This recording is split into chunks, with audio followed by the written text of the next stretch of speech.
And the other thing that affects culture, and this happens if you've ever raised a pet or a child, is anyone who gets away with not being on video and it says right across the top you need to be on video, your culture just tanked. Correct. Yeah.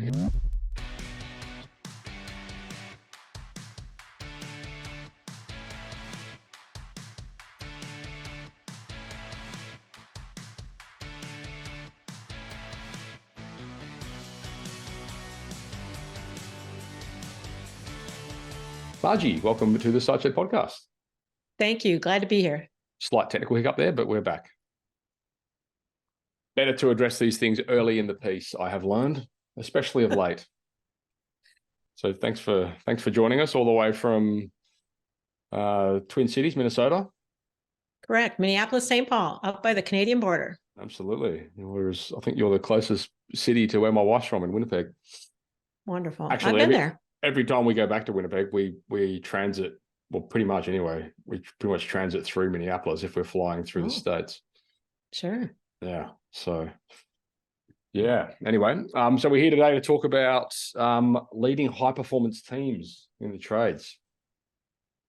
A conversation which I think will be very well received based on a number of things, but especially the fact that there's quite a labour shortage around the world, and the ability to lead these teams and make sure that they're on track and all that kind of stuff is becoming more and more relevant, I think, every day. I guess it's a topic that never gets old.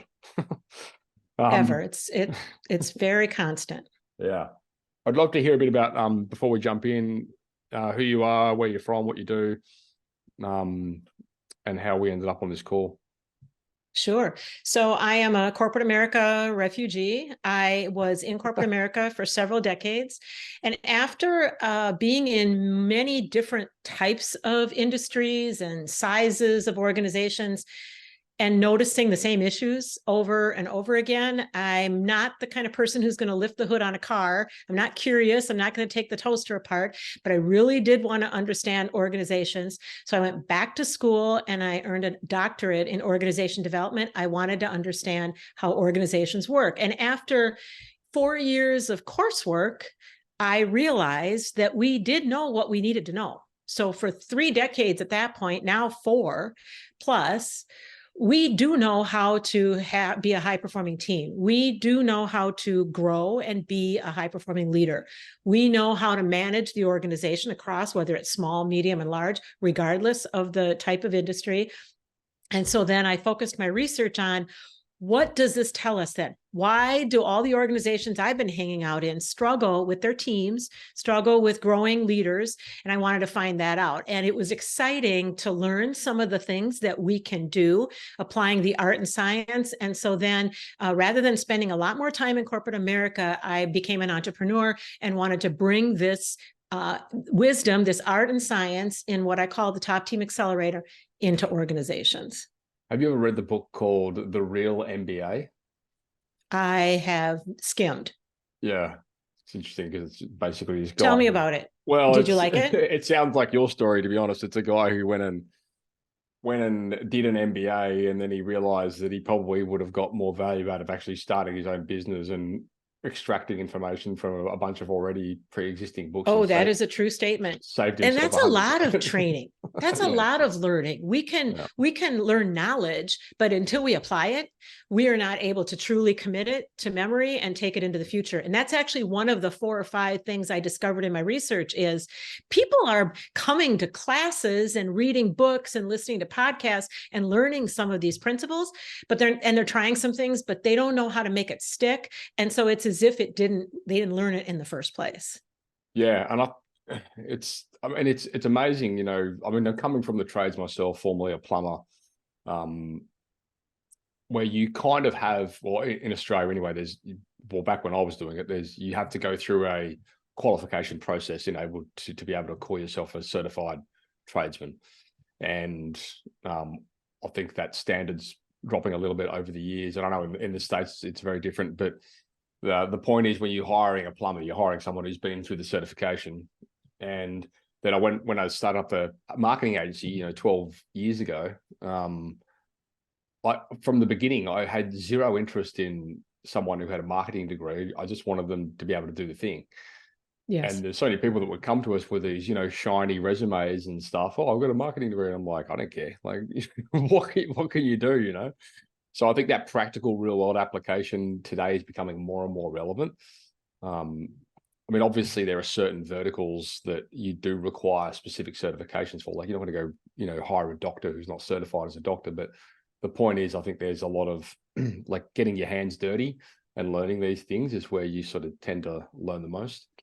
And this is where my passion is, because there's a gap there with leadership. You're right. We do know we better hire someone for supply chain who has an experience in supply chain. If I'm going to bring on someone in the trades, they're going to have gone through apprenticeship. We do have that here. They're going to have had experience. They're going to show me, they're going to be able to show me what they know. And then we just let leaders get hired and promoted as if it's magic or as if it's natural. And I'll say it's actually quite unnatural. So if you think about it, our first leaders are the ones who were around when we were born. And our first team is anybody around the house at that time. And then we go on to school, and then we join activities, and then we get first jobs. And those are our teams, and those are our leaders. And guess what? Those leaders also didn't have a leader with a playbook, didn't have a leader who had an apprenticeship, didn't have a leader who went to training to really know how to do the art and science. And so then leaders get promoted, companies get a little bigger, they join new markets, somebody becomes an entrepreneur and starts their own business. And they don't even realize that the struggles they're having in being a leader, they're people that they know are having it too. They're just not talking about it openly. And so we have all these leadership development programs, might be a day or two or a month, but people are going back to work and they're not getting anything out of it. Maybe a 10-person company brings in a consultant. They learn some things, they do some things, but it doesn't stick. And so we're making sure that those other things that we are offering, the products and services, that those people have the background. And with leaders, we're kind of making it up as we go along. Yeah, I know. And I suppose it's one of those things, and I say it all the time on the show, like you're not, for you guys out there listening to this or watching it, whatever you're doing, like you're not necessarily expected to know these things. Well, truthfully, you're not expected to know these things because as you go through your trade, these aren't things that you're taught.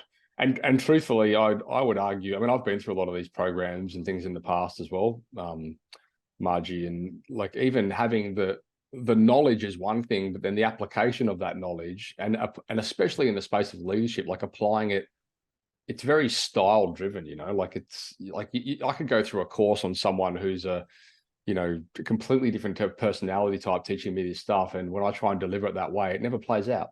So you've always kind of got to find your own methodology and your own way of doing these things.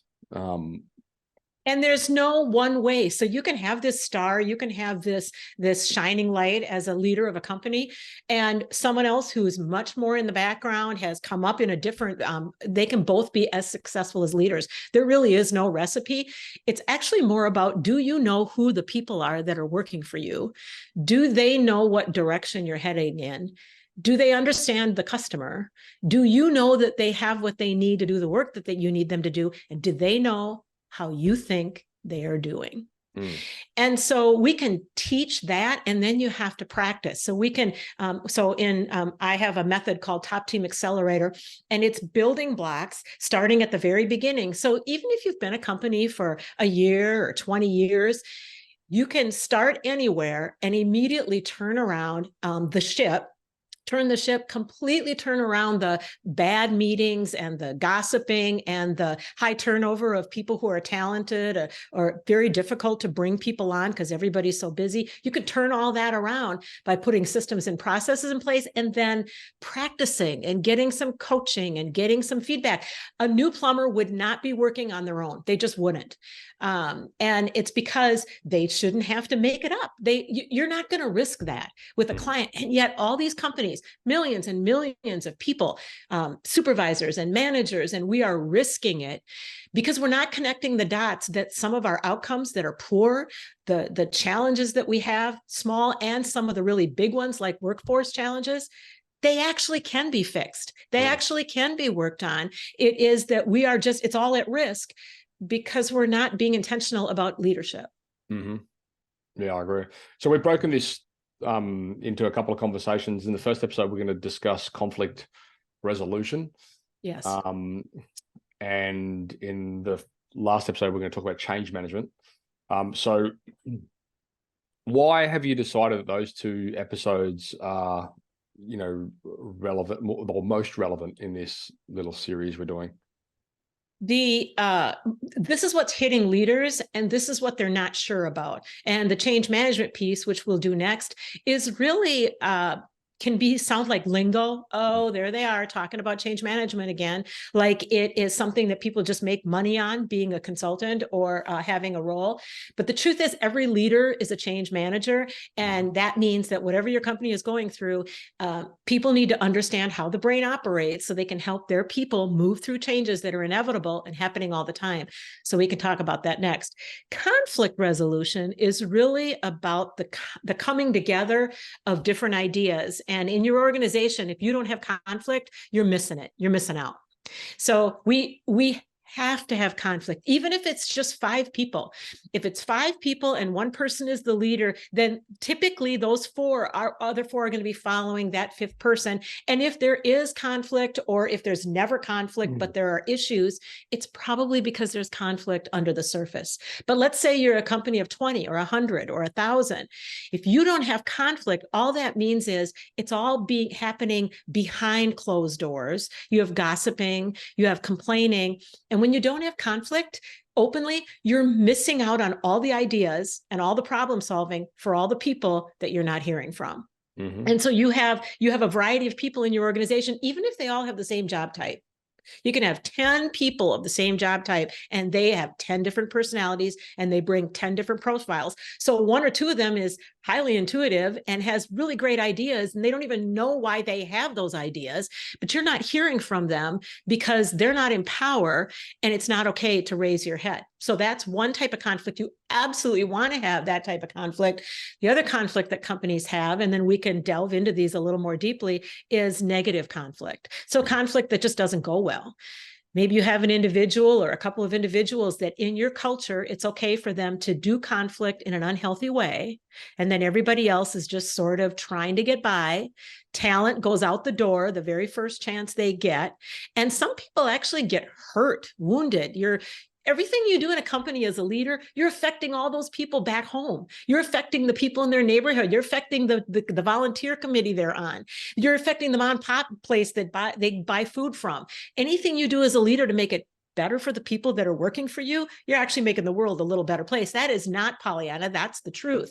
Mm-hmm. So if you have someone who is bullying or who is eating up all the oxygen every time there's a conversation, or you're having to solve the same problems over and over again, but the conflict just feels like it's taking up too much space, that just means you're not doing it well. And there are ways to do that. Mm-hmm. Yeah, I suppose the things that like on a conflict, well, things that I see regularly in business are the lack of communication, which then resolves in perhaps what could have been constructive conversations or as you know, I don't know if you've read Gino Wickman's book Traction, and he talks about in every meeting there should be, it's not a good meeting if there isn't some sort of argumentative discussion taking place. Meaning more than one idea was presented. Right, exactly. If it's really one idea and everybody's cool with it, that was an email. Right. Yeah. Because I think typically you do see in a lot of organizations, and probably testament to what you were saying before, is when you disempower people to voice their opinions, then you end up just on the same track and you don't evolve. And the way culture works is the combination of your habits. And the way our brain works is 99.99% of what we have going on every day is habit. So if you want to change your culture, or if you want to change your communication, if you want to change how you do conflict, you need to put in place different ways of doing it, and then you need to develop habits. So if your culture is full of habits where the conflict is not happening, or the communication is all being done by one person, you have a lot of people who eventually just get a little smaller and a little smaller and a little quieter. And they're getting sort of pummeled by the culture. They're getting pummeled by those low performing meetings. And I will say one of the first things I do when I come into an organization and work with leaders is fix their meetings. Forbes calls bad meetings an $85 billion problem in the US. And I find it everywhere I go. And the things we know how to fix for your meetings, we've known those for years. There is nothing new. I can rattle off a list of 5 things that you want to be doing right now to fix your meetings. But the reason you haven't done that, if you've heard of it, so maybe you read an article or listened to a podcast, or you had someone come in and give you a little training. If you haven't done it, it's because you've got some underlying things going on, which are preventing you from making the kind of changes you need to be able to be more high performing. Not just your meetings, your communication, the way that you set your goals and talk about it and meet them, the way you do conflict, all of that has to have this undergirding of what your habits are. And that means that you are addressing openly the problems that you have, not on the first day, not as the first step to making changes, because all of this requires a little bit of trust, a little bit of getting used to talking a little bit more openly. But to fix your meetings, you do 5 things right away. And then you notice, hey, why is this hard for us? Why are we not just doing these very easy things that don't cost another dime? We don't have to bring anybody in. We can do these things and we're not. Why? Mm-hmm. Because somebody in leadership likes to do all the talking, because some people are now getting a little bit more accustomed to relaxing at work. So if your work is away and you're by yourself doing the work and you're not a part of the mothership often enough to be a part of a workplace, you're missing out on being a part of that team. It's really hard to get the input of that person and the mixing it up of that person, a little bit of conflict, a little bit of different views. If you're on the team and you're in person or you're remote and you're doing things together and we're not hearing from you, we don't get your ideas, it's because you don't want them. The leader gets the level of engagement that they are asking for. The leader gets the level of communication that they are allowing. And so when they blame their workers for not telling them things, or why are they afraid of me, or why don't they talk in meetings, or how come they never come to meetings, just know that the buck stops with you. Even if it really does have to do with one person or some situation, you're the only thing that you can change. If you have a certain level of communication as a leader, you're getting what you're setting them up for. If you want it different, if you want more conflict and in a different way, you need to change that. Yeah. So, I mean, why don't we dive in maybe a little bit at the start of that level with meetings and how to run a construct. I mean, I've had the amazing Mr. Al Levy on our show a million times, and we have spoken about meeting structures for, much similar to what you're saying yourself, like just having a regular cadence with meetings, which most businesses don't do. But then more importantly, like within that cadence, having a structure to the specific meetings so that you're not wasting time and it's specific, and it doesn't have to be a long drawn out process. It could be like a 10-minute power meeting where you talk about specific things and then move on to the next, or equip the team with what they need to be doing that day, that kind of stuff. So maybe we can start there with some of the, because truthfully, like, and I'll say this over and over again, like communication, conversation will resolve 99% of the problems that you have with any business, and in a lot of cases, you can resolve them before they arise. It's the reason why we have like processes within business, and more importantly, we'll have like processes for clients to follow, or even maybe content for them to consume before they come on board, so you can kind of eliminate and remove some of their objections before they arise in the space of expectations and whatever it might be. So I'd love to hear at a meeting level with team what that might look like. Sure. For trade business. Sure. Yep. And I love to think about how, as a species, we have communication as a gift, and we have executive function. And I would say that there's also this metaphysical thing going on at all times where I'm creative. I'm a creative being, whether I'm talking or not. So if you can tap into my good ideas, tap into my problem solving, tap into my creativity through my communication, you're going to get, it's like I'm handing you cash. I'm handing you gold. I have a family member who has an HVAC company. They own an HVAC company. And sometimes I ask, well, have you met about that or whatever? And they're not necessarily doing meetings, but they're on the phone with each other all day long, which is very inefficient. And also sometimes people are driving, so not my favorite. But there is a benefit to being intentional about the structure that you have for meetings. And that does not have to be the 100%. So yes, there is something to do with cadence. And the first thing that I do with organizations is separate out your meetings so that you're having the tactical conversations, those day-to-day operational conversations, like what they were doing on the phone, to get the work done day-to-day and put out the fires day-to-day. But then you want to have strategic conversations that are deeper dives and a little bit longer term, invest a little bit more time, take time away from work. Do not be working on the phone with a customer or have your phone out so that your people can be calling you when they're at customers. You need to take the time away. And when you're in the strategic discussion, and there's a comment or a question that comes up about the daily tactical, you've developed the discipline to say, oh, that's actually a tactical question. Let's put that on the list for tomorrow's operations meeting. And after a while, you begin to develop that habit. And the same thing happens with the tactical. So you're in the tactical conversation and someone brings up how hard it is to hire people right now. And that's huge. You want to fix that. And you're trying to get your tactical done, and you're trying to get your tactical done with the right people in the room so that you don't have to keep having the same fires or the same problems. So if you've got a strategic conversation plan and you're going to look at workforce, what can we do to bring on 3 more people or 40 more people or enter this new market? What certifications do we need to be able to do this new capability? You want to make sure that the right people are in that conversation.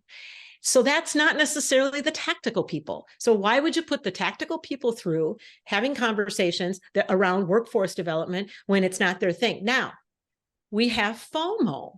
So the fear of missing out. So in companies, small and large, the meetings are including people that don't need to be there, but you don't want to tell them to not come. And that level of discourse, that level of dishonesty is one of your biggest challenges. If you can't tell your people you're not needed for this meeting, you have much bigger problems. And your ability to get customers to pay, your ability to get new customers, your ability to bring on and retain talent are all being impacted because you can't even have real conversations. You want to have real conversations, and your meetings need to be real conversations. So we attack the FOMO, the fear of missing out, and we attack politics. Sometimes meetings have people in there to be politically safe. No, your tactical meetings are to get your operations to where you need to go for the leader's goals and priorities for today. Where is our company headed? Where do we need to be 12 months from now and 6 months from now and 3 months from now? The tactics, the operations need to meet that. And we need to meet with the people that can give us that information, and we can troubleshoot and talk about what's next. When we're going to have a strategy conversation about building another building, or completely letting go of one arm of what we've been doing because it's not bringing us money, or it's taking way too many people power, or actually we don't have enough people that have those certifications and we're going to shift. You want to have a really long, luxurious conversation where the people are the right people in the conversation, but also they came with the right information. So you plan for that meeting. So you bring in data from your own company, and you bring in what Wall Street and Main Street is saying about that particular certification or that particular market. But then you have time for those people in the meeting who you don't always hear from, who have intuition, who have creativity, who have maybe a family member who's gone through this and knows what to do, but you haven't been hearing from them, so you don't even know that there is a way to solve this. And so once you start to put in that discipline, and then you follow the few things that are absolutely required. Number one, make sure you have a purpose for the meeting, an agenda, and everybody knows what it is. Don't be in the meeting if you're not supposed to, if you don't need to be there, or they're going to talk about something that you don't need to be, that you don't need to weigh in on. And don't say at the beginning of the meeting, what else should we put on the agenda? Right. Because as soon as you do that, you've just lost your strategy. You're not being intentional. Now you're just letting it be free form. So no, we're here to talk about these 3 metrics, these 2 people, and what clients are coming up next week. That's what we're talking about today. Or if it's the strategy meeting, we're here to talk about these 2 big issues that they have. The new building that's taking longer to build, and how are we going to get these people in these certifications? We're not going to talk about other things, but we're going to make sure that we have an agenda, and then we're going to track what you're saying in the meeting so that people know at the same time, what were the decisions that were made? What were the questions that were raised that still need to be answered? And what were the follow-up actions? I once worked with a 4-person leadership team who had been together for a year. They were doing this big rollout of something new. And when they brought me in, they were having issues with traction, getting it going. And when they brought me in and I did my first initial meetings around, hey, who are you and what are you doing? And I did individual interviews, and then we came back together, and that 4 different people, 4 different answers for what they were supposed to get done. 4 different answers on what the rollout looked like. When was it going to be and how was it going to go? What was the scope?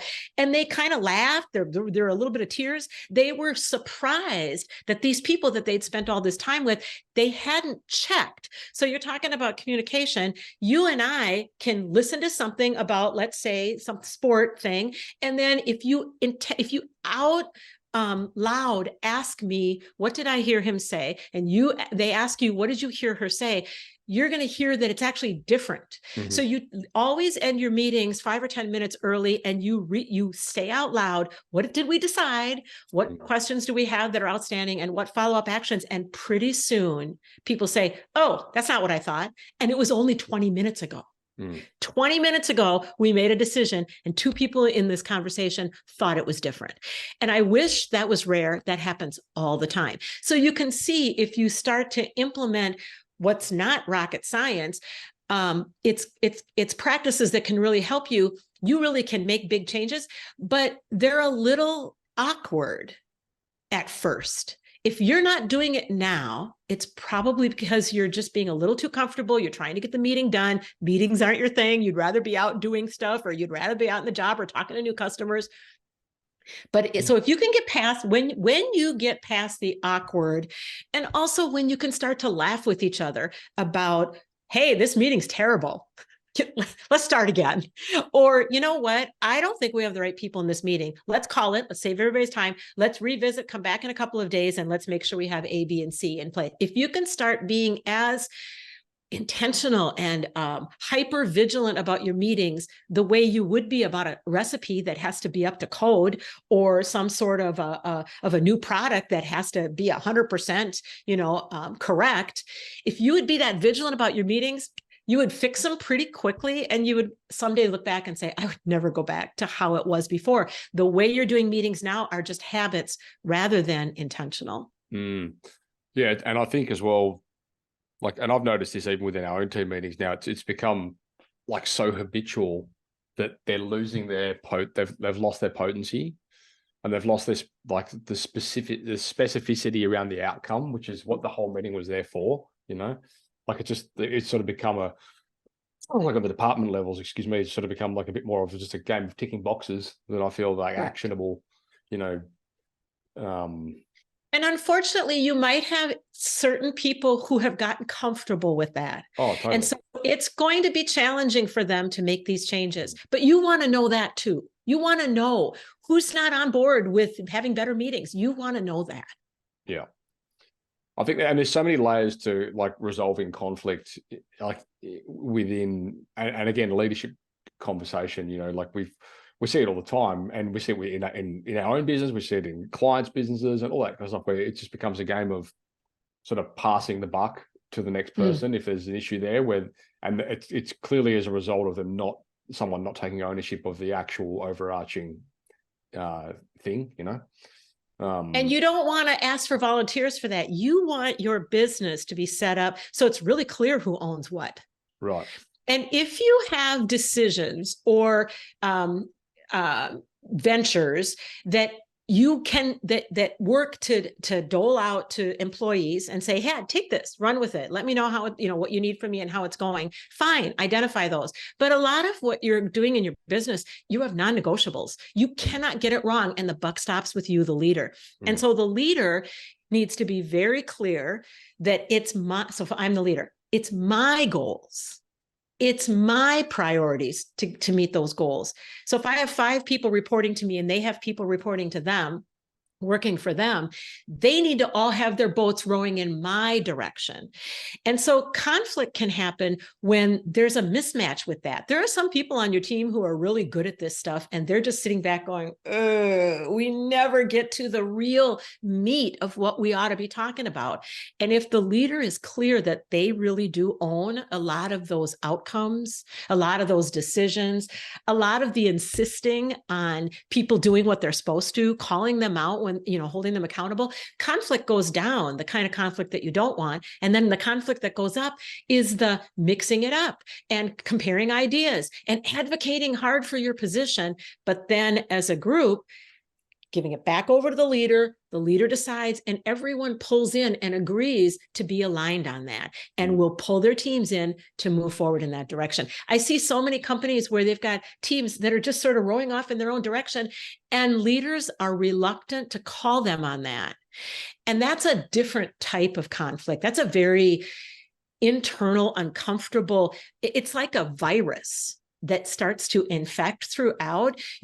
People know it, they feel it on a gut level, but it's not being talked about out loud. It's an undiscussable, and you can't have undiscussables at work, not about the strategy, not about where you're going, and not about how people are doing.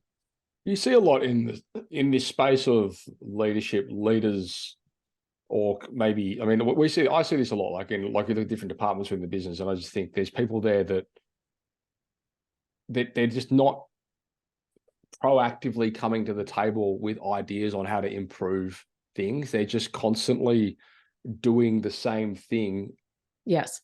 I mean, and kind of expecting a different result, Einstein quote, but I mean, correct. You can look at these things really quickly and just go, why do you keep doing this? Like, it's not working. It's not working towards the outcomes on our scorecard. Why do you keep doing this?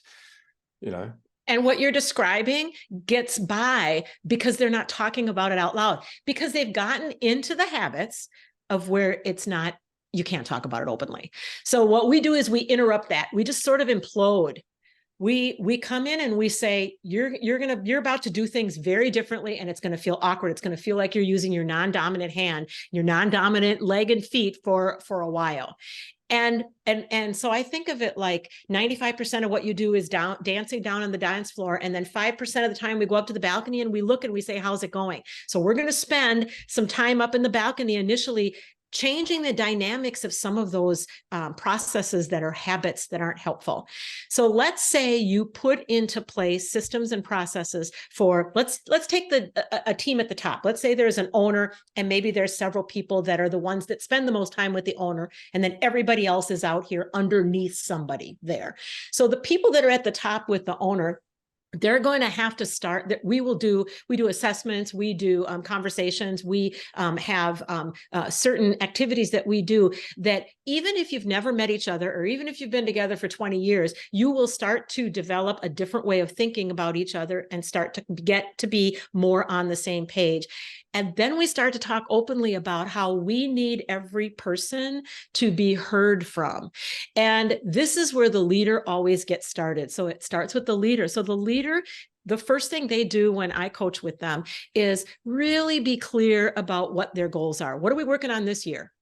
We cannot solve 27 things, and we cannot go after 27 things. We can't. We shouldn't. We're not going to. We can try, but it's not going to be successful. It wasn't successful last year. We might as well just learn from that. What are those 3 to 5 laser-like focus things that you're going after this year? Mm-hmm. And then all the little threads need to aim in that direction. So those 3 or 4 people are bringing their teams along and following those threads. And once you start to focus your meetings, your conversations on those priorities, it starts, first of all, it gets more energizing. People get a little bit happier. They want to have those conversations, but you have to have hard conversations about the things you're saying no to now, or the things that you're not going to do anymore, but you weren't going to do them. You just were pretending that you were. There's this level of what's below the surface, the communication below the surface that some people pick up on, but it makes them feel crazy that it's not being talked about openly, or it's not being dealt with. So some of those people that you haven't heard from, who aren't bringing ideas to the table, who aren't creative, all they do is complain, some of them actually change. As soon as you put in things that bring more clarity, people are a lot more clear about who we are and who we aren't. What are we working on right now compared to what we're not? Who's doing well, who's not? Then they start to become more aligned. And all of a sudden, some people sort of come out of their shell, and you start to hear from them more. They have more of a reason because they understand that it's their role. And then you find people who may not make it through this process because they've kind of liked being loafing around. They've kind of liked doing their own thing. They kind of liked being under the radar. Once you start to be above board about a lot more things, you will find that there are certain people that won't make it through that process. And then you can replace them with people who bring ideas, but they're willing to share their ideas, but then align with you and go in your direction because you're the leader. Mm-hmm. I mean, one thing that I'm going to like, I mean, we see this a lot with, I mean, we have quite a remote team, and there's things that really, I think, have resulted in like poor culture due to, like, for example, a lot of the team offshore won't have their cameras on in meetings, even though there's a policy line in the sand, you must have cameras on. Most of them won't do it. So, you know, and there's little things like that which lend themselves. And when you say your team, do you mean that people report up to someone who reports up to you? Yeah, I mean, there's like, they have, yeah, so there's team departments, and they're normally led by an individual, whatever. But the point is, regardless, that, you know, and I don't know if it's a Western culture thing where you kind of expect to just everyone to be talking face to face because it's polite. But, you know, for whatever reasons, I feel like there's certain things that happen over there. And I think that's like one of the things that it does affect culture, like the fact that, you know, people are doing things a certain way, which perhaps they shouldn't be. And yes, and the other thing that affects culture, and this happens if you've ever raised a pet or a child, is anyone who gets away with not being on video and it says right across the top, you need to be on video, your culture just tanked. Correct. Yeah, exactly. So if I'm a leader, let's just be brutally honest. This should not be hard, but this is brutally honest, I guess, for some. If I'm the leader and I want them to be on camera, why aren't they on camera? And so this is what I'm talking about, is there's 100 of those things that if I'm the leader, I've sort of, I have abdicated my responsibility and my role. I will say that people need to be on camera. 100%. And so, yep, there can be cultural differences. However, there's an exchange that happens when I can look you in the eye. But also, there's a lot of things happening when you're not on camera. Correct. And even if it's multitasking because you're trying to be even more productive for your company, even if it has nothing to do with your personal life or hobbies, if it really is, I'm multitasking because I've got these 3 things I have to get done by the end of this week, and I'm on this meeting. Still, when you are not on camera, it's not the human experience that we need to be productive together. It's not teamwork.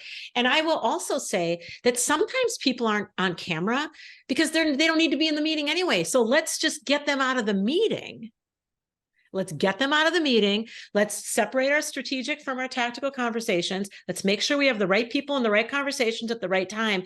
And then we need to be on camera for the meetings that require that kind of engagement.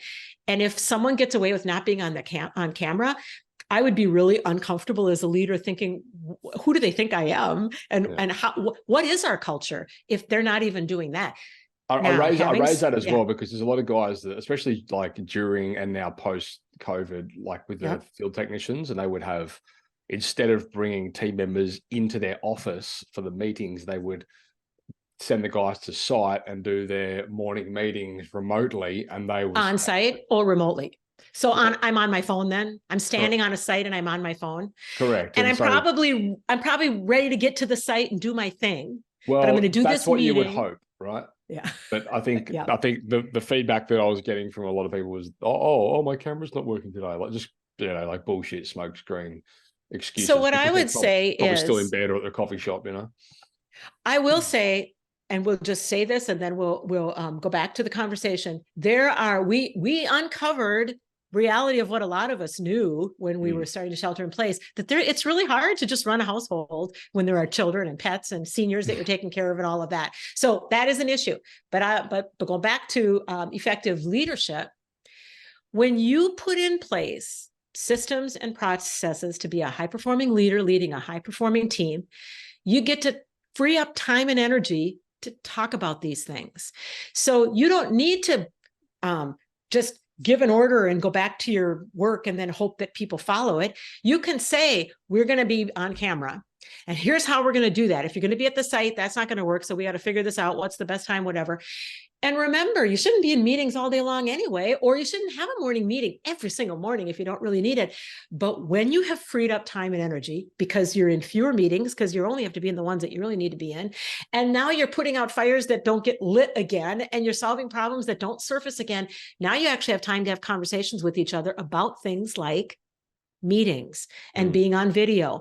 And then, these big issues that we have with health and the marketplace and the economy, companies aren't getting to those problems because they say, well, who can? Everybody's got these problems. No, actually, you could solve some of them for yourself anyway. You don't have to solve the global challenge, but when you free up time and energy in your company to be able to have some space and ability to talk openly with each other, you can attack some of those problems for yourselves once you're not doing the day-to-day difficulties that you've been.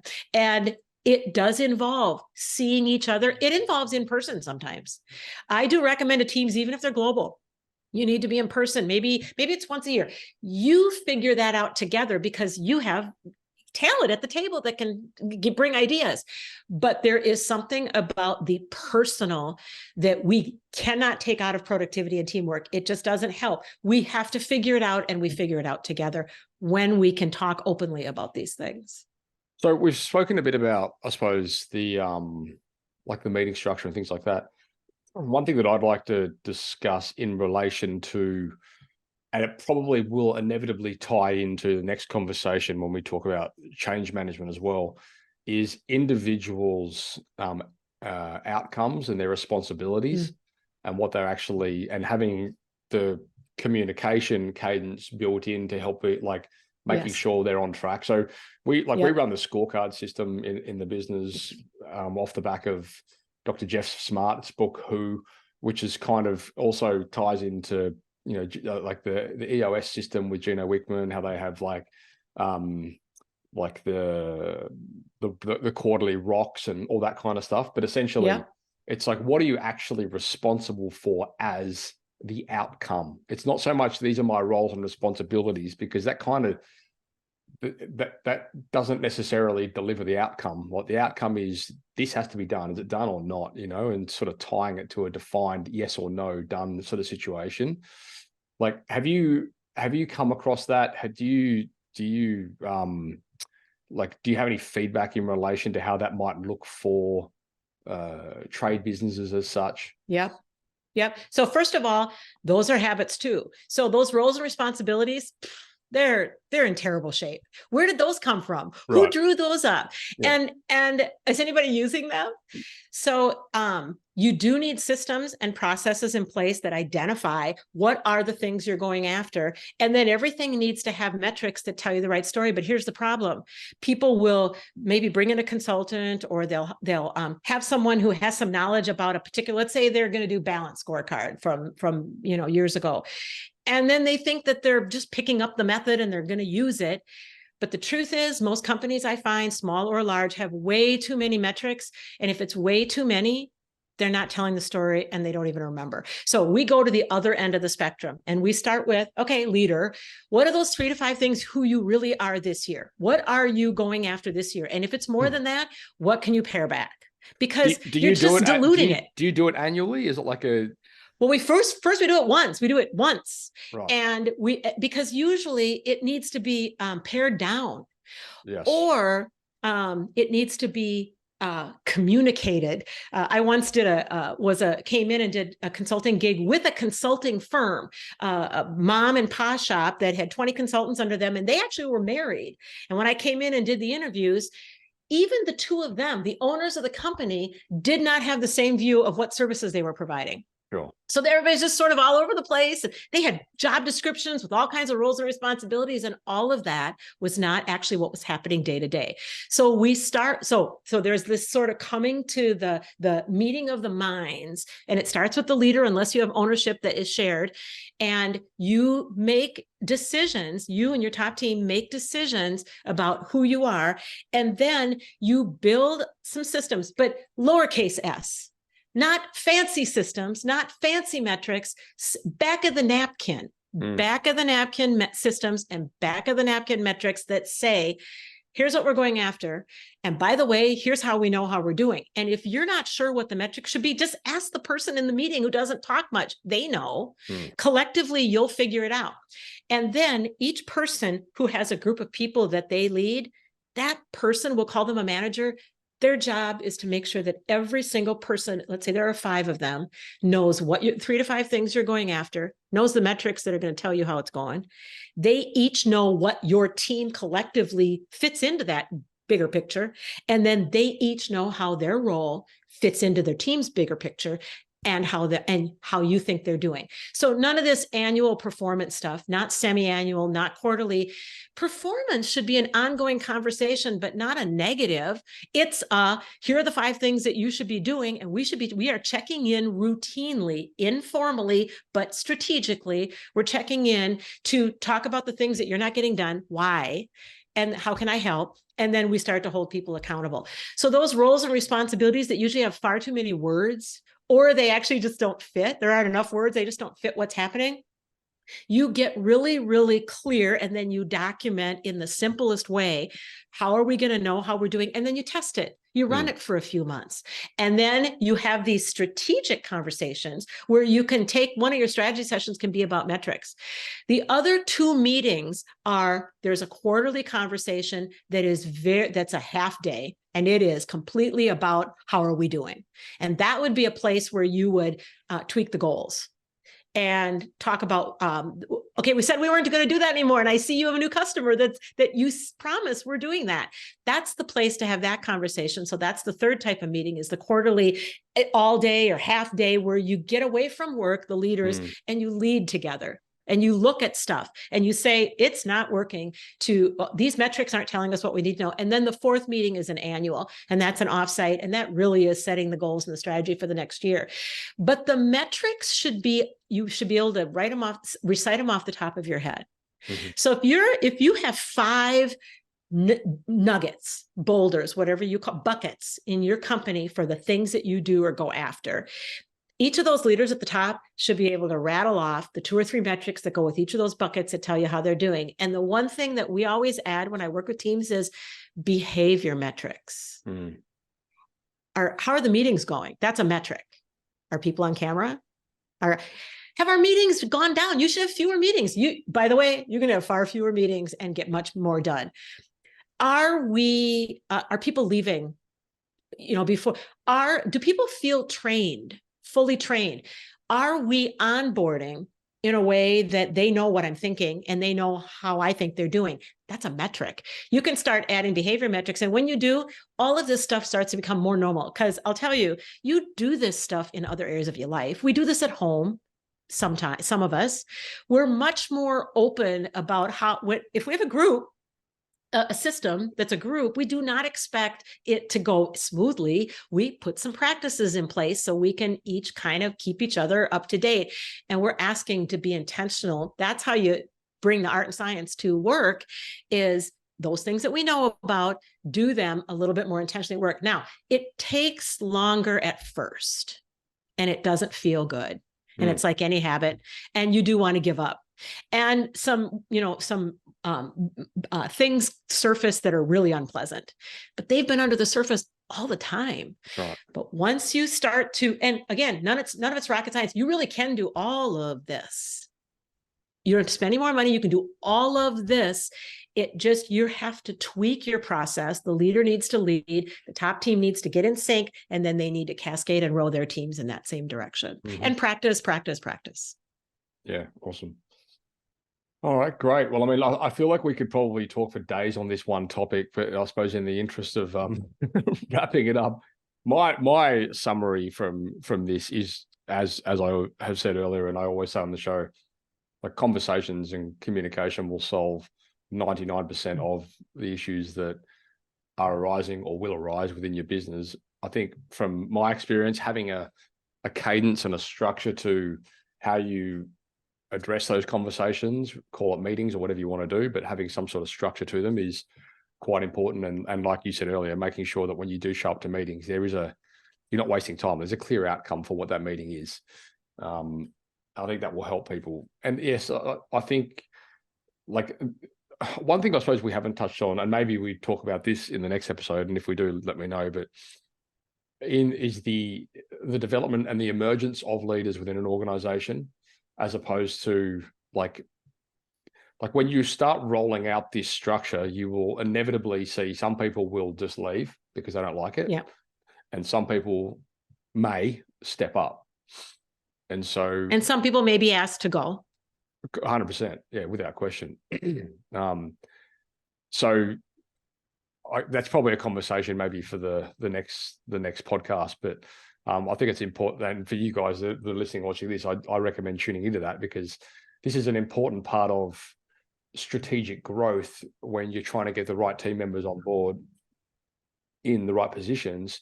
And a lot of the time, it's certainly been my experience anyway, when you're trying to develop, it's very hard to hire for higher level managers that haven't been through the trenches with other areas of the business. Like, it's great having someone who understands the sales process, who can step into, that, like, managing that department, because they understand the process and they understand the metrics and the KPIs and the outputs and all that kind of stuff. So you've got to spend the time in developing those people. It's very hard to hire someone, I found anyway, directly into that position.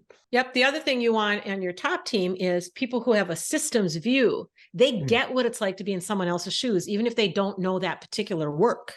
They're able to lead together as a group. But I'll tease a little bit for our next session. So when we're talking about building a leadership, you're talking about building a leadership structure, a leadership cadence, a leadership development program, a capability, and that really is your number one job as a leader, is to develop the people under you. But I am fascinated that after all these decades of organizations being in existence, how did we get to the point where middle managers are expected to do their jobs and manage up? How did we ever get to the point where it was okay, if I'm a senior leader, that someone feels like they have to manage me? Imagine if the teenager in the household has to manage up. The buck stops it starts at the top. It's very linear for some of this. I shouldn't have to manage up. As a matter of fact, you should be available to me as a middle manager. You should help develop me. You should help me be successful. And then I am the part of the network that manages the people that you hired me to manage. And so managing up should not be a thing. That just means that leaders at a higher level are not as engaged. So we could talk about that next time. Awesome. Well, look, this has been a great episode. We better wrap this one up, but where can people get hold of you, Margie? So I am Margie.Oleson. It's Oleson on LinkedIn. You'll find all kinds of free resources that I post every day for meetings and cohesion as a team. And then you can go out to my website, Oleson-consulting.com, and you'll find a case study that pulls all this information together and videos and all kinds of articles about these topics. And I'll put links to all that stuff in the show notes too. I've got it all sitting here in front of me. So for you guys out there that want to check that out, head across to thesiteshed.com and search Margie, Margie. And when this episode goes live, you'll be able to find those links to those resources.